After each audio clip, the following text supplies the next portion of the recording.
Welcome back, IP3.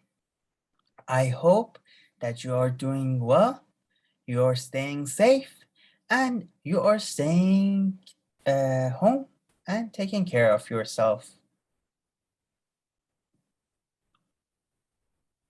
Okay, today we are talking about Microsoft Word, diagrams and charts.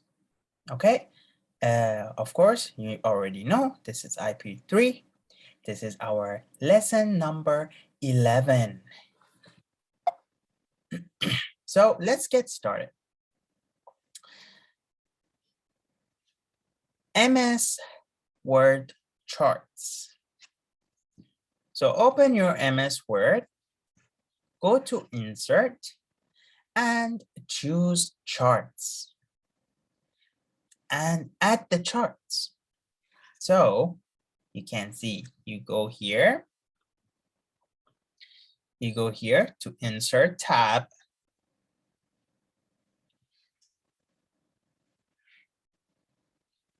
You go to Insert tab, you go to Charts,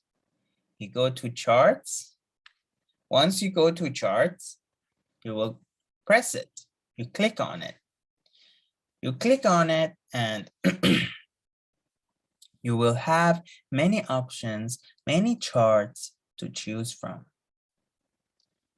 So these are many different charts that you have options to choose from.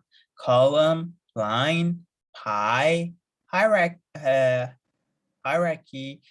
statistical, X and Y, waterfall, combo, and maps. Let's talk about column. There are different styles to choose from.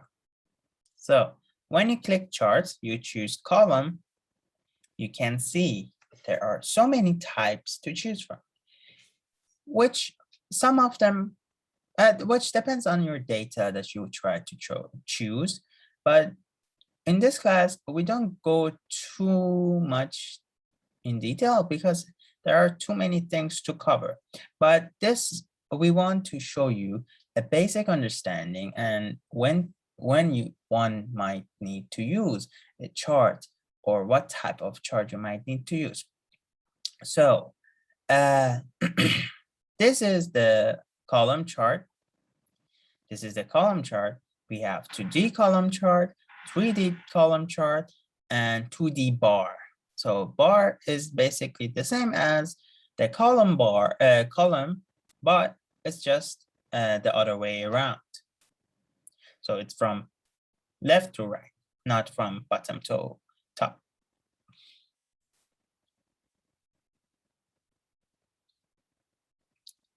Okay, so column or bar chart is the most common for showing data.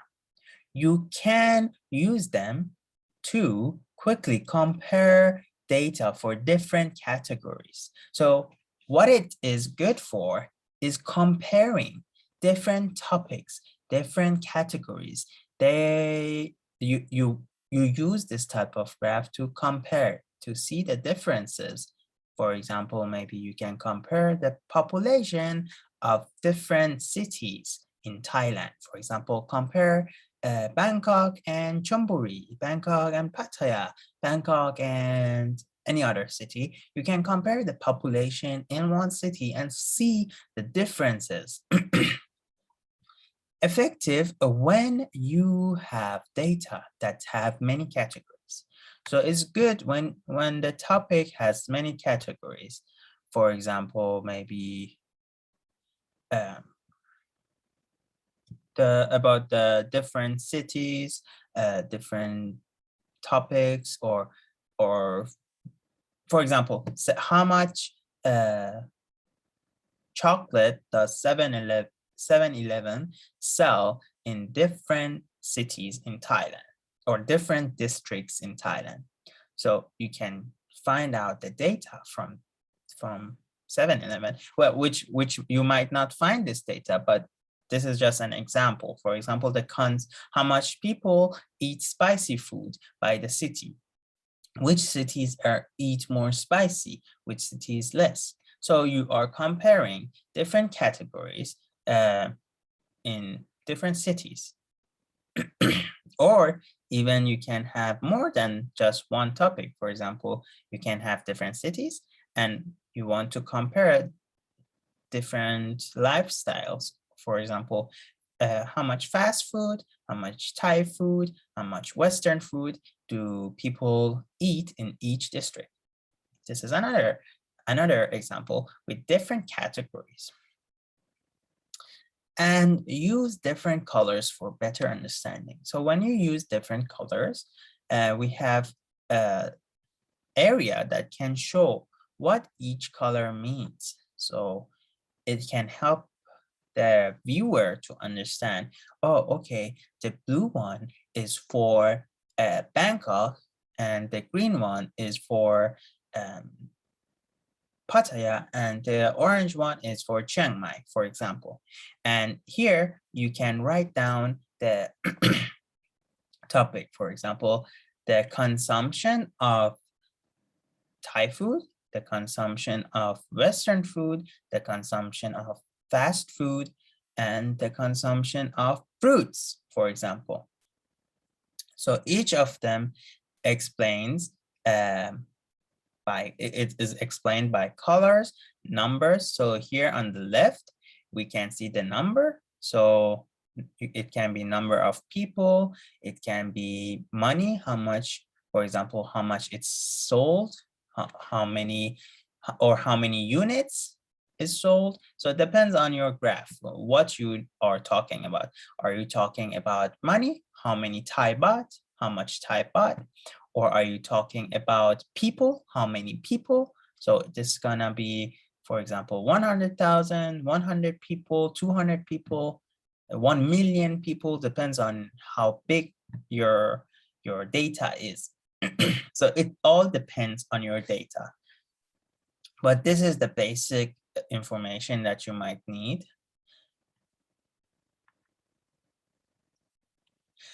Next, we have the line chart. There are different styles to choose from also, which you can see here. There's 2D with points, without points, with just a line, with a straight line, and then a diagonal line, a 3D line, and 2D area, which is similar to 2D line, but it fills in under the line also. Line graphs or line charts are basically there to help you to view trends in data, usually over time. So these types of charts are used when you want to show something that changes over a period of time, like a timeline. So you can see the change over the timeline. For example, this is a graph of global warming from 1881 to 2010. So you can see that global warming is rising by the year, right? So it says 1881 to 1890. It's been this much global warming, and then over the timeline, it shows how much it has risen or has increased over the time. So you can see it keeps growing. Next, we have the pie chart. There are also different types of styles to choose from for pie chart, which is 2D pie charts, 3D pie, or donut. So pie is a powerful tool for adding detail to other visualizations. It can be helpful to show more detail and good to support other charts, okay? So usually it's better that pie charts are more like a supporting chart to other charts. However, you can use it alone too, but people suggest that you use these charts to explain more about your previous charts, okay? But however, you can use them anyhow you want. For example, in this chart, you can see a sample group of the population that it says, okay, 45% are Hispanic, 35.7% are white, 19.3 are African American, 0.4% are American Indians, and 8.9% are Asian and Pacific, and 0.3% are others. So it can show percentage or number of people or any this depends on your data, what data you put in. All right.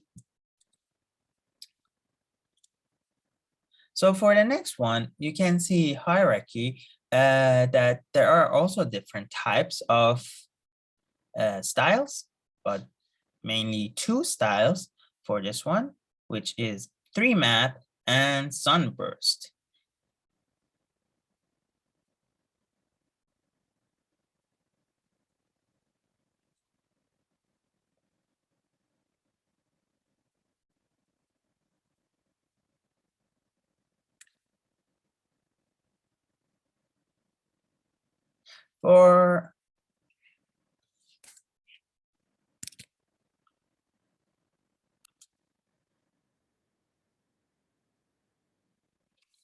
So for hierarchy, it's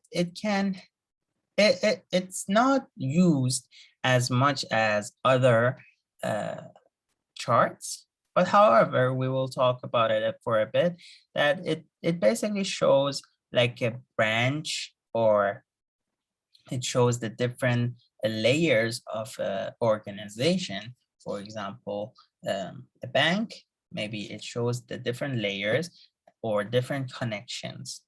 Hierarchy usually means, the word itself means to show the importance of each position. So it can be about importance of your studies, it can be importance of each position, maybe the teachers or the staff or the work staff or anything like that. Next, we are talking about statistical. There are also many different types, histograms or bucks and whiskers, which is similar to column charts. It's very similar, but it's more close by, and usually it's not as many categories as column, but it's very similar to each other. All right, X, Y scatter, XY or scatter.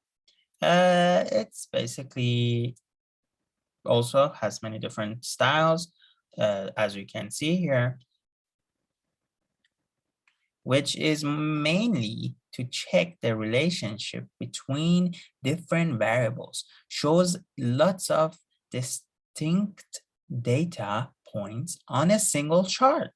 Okay, so it shows the exact number, and usually depends on your choice. So it shows a straight line, and for example, maybe this straight line shows the average salary or shows the average about whatever topic you are talking about, and it shows the points around that line. Okay, so for example, in this chart, it's talking about the salary of someone.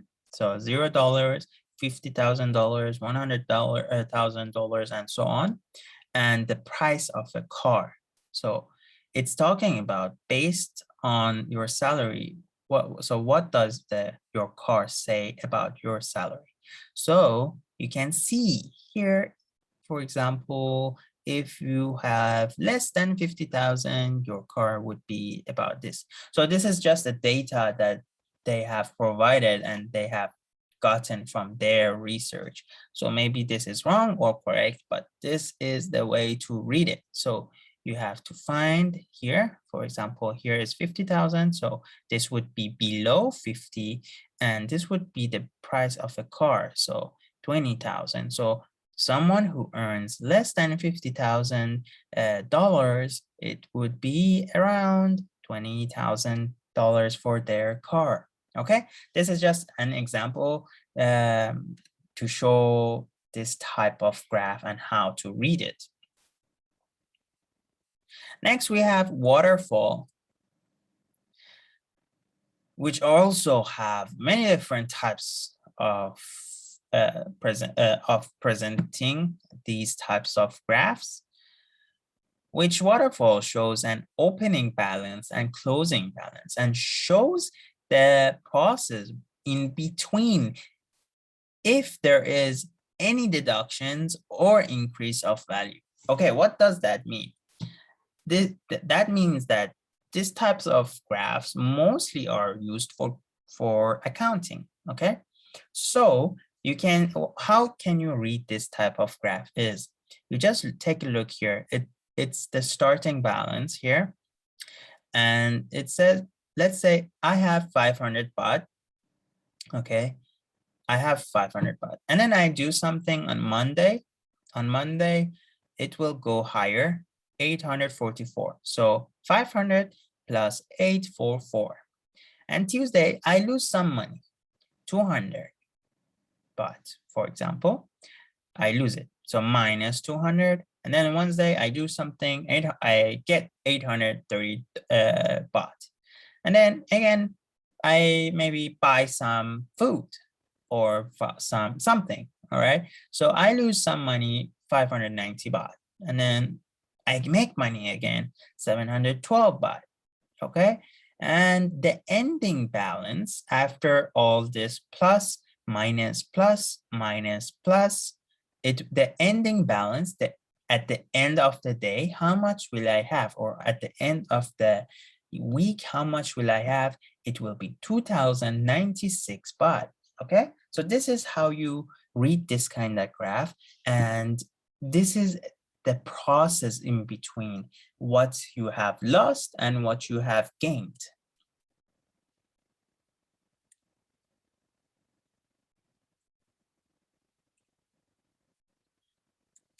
Okay, combo, there are different styles to choose from also.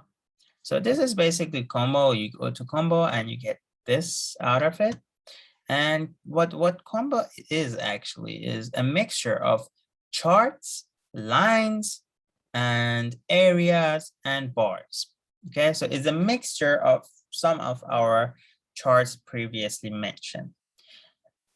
What this can do is to mix different data together. For example, in this chart, you can see units sold. Okay, for example, and then you can see it's separated by the month.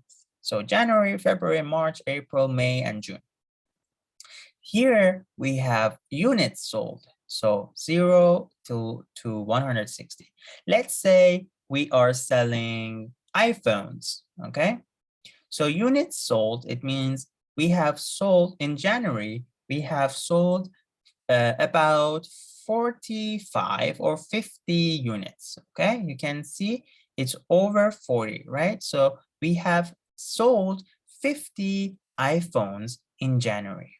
In February, we have sold 100 iPhones. In March, we have sold only 30 iPhones.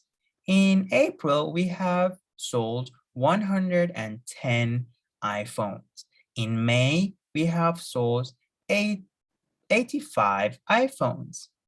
In June, we have sold over 140, so about 150 iPhones, 150 iPhones.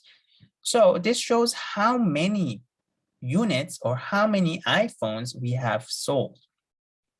Now, the line here shows the total transactions. So it means, okay, maybe I sold 1,000 units, but maybe the price of those 1,000 units was only 2 baht each. Okay, so the transaction won't be much. So anyway, you can see the total transaction in each month. So for example, maybe they made this much profit or this much money they got. And so it's about, you can see the transaction here. So 0 to 8,000 baht, for example, let's say baht. So you can see 1,000 baht they made in January. In February, they made 3,000 baht. In March, they made 1,500 baht. In April, they made 7,000 baht. In May, they made 5,000 baht. And in June, they made over 7,000 baht. So this is how you can read this type of graph, which is useful sometimes when you're trying to show several things together, such as this chart in here.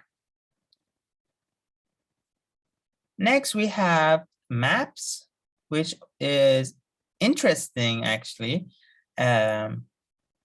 Maps visualize, or maps are basically visualizing any kind of location information. Maps are a simple way to show how location correlates with trends in your data. So for example, let's take this chart. You can see the world map in it, right? Okay, what you can tell is, you can understand and tell the differences, can see the data based on the color shade. So let's say this is the number of students that study online, okay? Just example. This is not correct, so it's just example for you. So let's say 6,000 people. So let's say 6,000 people, students, and 12,000 students. So if the map, the country in the map here is very dark, it means 12,000. So for example, this map here, this country, it means 12,000 students study online.